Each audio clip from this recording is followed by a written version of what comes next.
Good morning, my friends. My name is Melissa from Melissa's Struggling Walk with Jesus. I am here using the Amplified Holy Bible and the Navigator's Bible reading plan to share the Word of God with you. It is Tuesday, March 17th, 2026 at around 7:14 in the morning. In this video, I'm going to be working out of the Old Testament in the book of 2 Chronicles, starting with chapter 17. I'm hoping to get through chapter 19. Chapter 17, the title starts out with Jehoshaphat succeeds Asa. So Jehoshaphat, his son, then became king of Judah in Asa's place and strengthened his position over Israel. 2. He placed troops in all the fortified cities of Judah and set garrisons in the land of Judah and in the cities of Ephraim, which his father Asa had captured. The title moves into his good reign, starting with verse 3. So the Lord was with Jehoshaphat because he followed the example of his father, ancestor David. He did not seek to follow the Baals, the false gods. 4.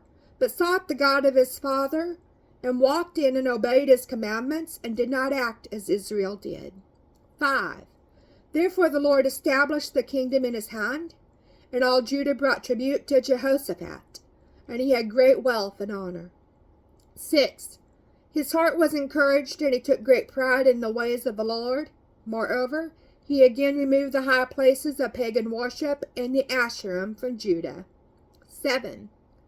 Then in the 3rd year of his reign, he sent his officials Ben-Hail, Obadiah, Zechariah, Nathaniel, and Micaiah to teach in the cities of Judah. 8. And with them were the Levites, Shemaiah, Nethaniah, Zebediah, Asahel, Shemiramoth, Jehonathan, Odinijah, Tobijah, and Tobadonijah, and with them the priests Elishama and Jehoram. 8. They taught in Judah, having the book of the law of the Lord with them. They went throughout all the cities of Judah and taught among the people. 10. Now the dread of the Lord was on all the kingdoms of the land surrounding Judah, so that they did not make war against Jehoshaphat. 11. Some of the Philistines brought gifts and silver as tribute to Jehoshaphat. The Arabians also brought in flocks, 7,700 rams, and 7,700 male goats. 12. So Jehoshaphat became greater and greater. He built fortresses and stored cities in Judah. 13. He did large supplies in the cities of Judah and soldiers, courageous men, in Jerusalem. 14. This was the number of them by their fathers' ancestors' households of Judah, the commander of thousands, Adnah the commander, and with him 300,000 courageous men. 15. And next to him was Jehohanan the commander, and with him 280,000. 16. And next to him Amasiah the son of Zechariah, who volunteered for the Lord, and with him 200,000 courageous men. 17. And of Benjamin Eliada, a brave man, and with him 200,000 men armed with bow and shield. 18. And next to him was Jehozabad, and with him 180,000 armed and ready for military service. 19. These are the ones who were in the service of the king, besides those he had placed in fortified cities throughout Judah. So we're going to move on to chapter 18. The title is Jehoshaphat Allies with Ahab. Then it says, Now Jehoshaphat had great wealth and honor and was allied by marriage with Ahab.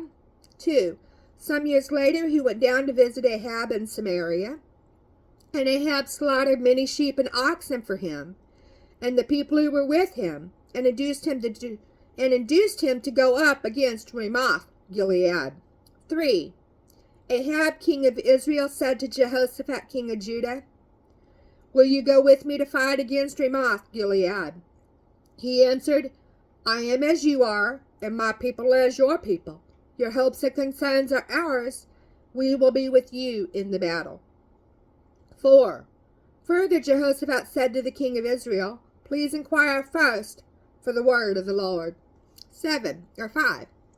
Then the king of Israel assembled the prophets, 400 men, and said to them, Shall we go against Ramoth-Gilead to battle, or shall I refrain? And they said, Go up, for God will hand it over to the king. 6. But Jehoshaphat said, Is there no prophet of the Lord still here by whom we may inquire? 7. The king of Israel said to Jehoshaphat, There is still one man by whom we may inquire of the Lord, but I hate him. For he never prophesies anything good for me, but always evil. He is Micaiah the son of Imlah. And Jehoshaphat said, Let not the king say so. Perhaps this time it will be different. So the title turns into Ahab's false prophets a sure victory in verse 8. And it says, Then the king of Israel called for an officer and said, Bring Micaiah the son of Imlah quickly. 9. Now the king of Israel and Jehoshaphat the king of Judah were sitting, each on his throne, arrayed in their robes. They were sitting at the threshing floor at the entrance of the gate of Samaria. And all the prophets were prophesying before them. 10. Zedekiah the son of Chenaanah had made horns of iron for himself, and said, Thus says the Lord, With these you shall gore the Arameans, the Syrians, until they are destroyed. 11. All the prophets prophesied this, saying, Go up to Ramoth-Gilead and succeed. The Lord will hand it over to the king. So the title turns into Micaiah brings word from God with verse 12, and it says, The messenger who went to call Micaiah said to him, Listen, the words of the prophets are of one accord, foretelling a favorable outcome for the king. So just let your word be like one of them and speak favorably. 13. But Micaiah said, As the Lord lives, I will only speak what my God says. 14. When he came to the king said to him, Micaiah, shall we go to Ramoth-Gilead to battle, or shall I refrain? And he said, Go up and succeed, for they will be handed over to you. 15.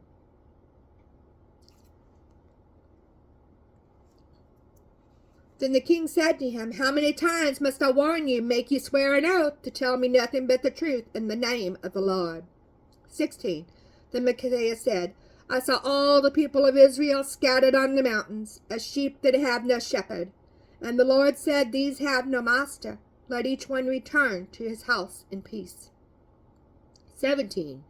Then the king of Israel said to Jehoshaphat, Did I not tell you that he would not prophesy good in regard to me, but only evil?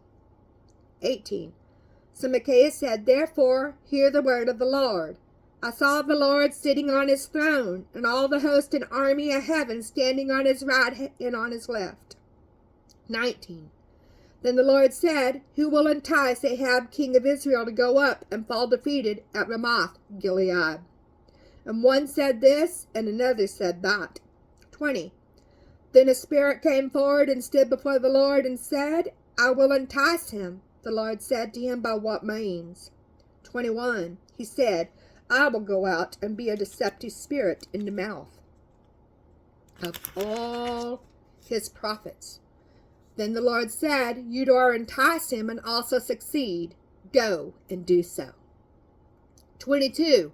Now you see the Lord put a deceptive spirit in the mouth of these prophets of yours, and the Lord has actually proclaimed disaster against you. 23. Then Zedekiah the son of Chenaanah came up and struck Micaiah on the cheek and said, Which way did the Spirit of the Lord go when he departed from me to speak to you? 24. Micaiah said, Behold, you will see on that day when you go into the inner room, desperately trying to hide yourself.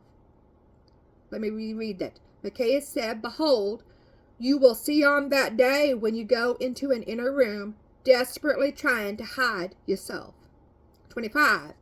Then the king of Israel said, Take Micaiah and return him to Amon, the governor of the city, and to Joash, the king's son. 26. And say, Thus says the king, Put this man in prison and feed him just enough bread and water to survive until I return in peace safely. 27. But Micaiah said, If you actually return in peace, the Lord has not spoken by me. And he added, Listen to what I have said, you people, all of you. And the title turns into Ahab's defeat and death, starting with verse 28. And it says, So Ahab the king of Israel and Jehoshaphat the king of Judah went up against Ramoth Gilead. 29. The king of Israel said to Jehoshaphat, I will disguise myself and will go into battle, but you put on your royal robes. So the king of Israel disguised himself, and they went into the battle. 30. Now the king of Aram, Syria, had commanded the captains of his chariots, saying, Do not fight with the small or the great, but only with the king of Israel. 31. So when the captains of the chariots saw Jehoshaphat of Judah, they said, It is the king of Israel. So they turned to fight against him. But Jehoshaphat called out for God's help, and the Lord helped him, and God diverted them away from him. 32. When the captains of the chariots saw that it was not the king of Israel, they turned back from pursuing him. 33. Then a certain man drew his bow at random and struck Ahab, the king of Israel, between the scales of his armor. So Ahab said to his chariot driver, Turn around and take me out of the battle, because I am seriously wounded. 34. The battle raged that day, and the king of Israel propped himself up on his chariot in front of the Arameans, Syrians, until the evening. And at sunset he died. So we're going to move on to chapter 19. The title is Jehu rebukes Jehoshaphat. So Jehoshaphat, the king of Judah, returned safely to his palace in Jerusalem. 2. Jehu, the son of Hanani, the seer, went out to meet him and said to King Jehoshaphat, Should you help the ungodly and love those who hate the Lord, and in doing so bring wrath from the Lord on yourself? 3. But there are some good things found in you, for you have removed the Asherah idols from the land, and you have set your heart to seek God with all your soul's desire. 4.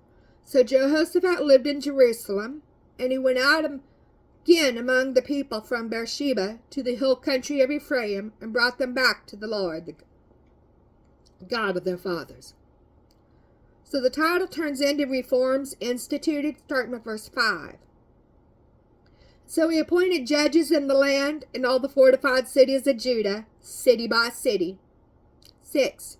And he said to the judges, Be careful what you do, for you do not judge for man, but for the Lord who is with you in the matter of judgment. 7. So now let the fear, the reverent awe of the Lord be on you, to keep you from making unjust decisions. Be careful in what you do. For there is no injustice with the Lord our God, or partiality, or acceptance of a bribe. 8. In Jerusalem also Jehoshaphat appointed some of the Levites, priests, and heads of the fathers' households of Israel to render the judgment of the Lord, and to judge disputes among the inhabitants of Jerusalem. Then the king commanded them, Do this in the fear of the Lord faithfully and wholeheartedly. Whenever any dispute comes to you from your brothers, relatives, who live in those cities, between blood and blood, between law and commandment, or between statutes and judgments, you are to warn and instruct them, so that they may not be guilty before the Lord. Otherwise God's wrath will come on you and your brothers. Do this, and you will not be guilty. 11.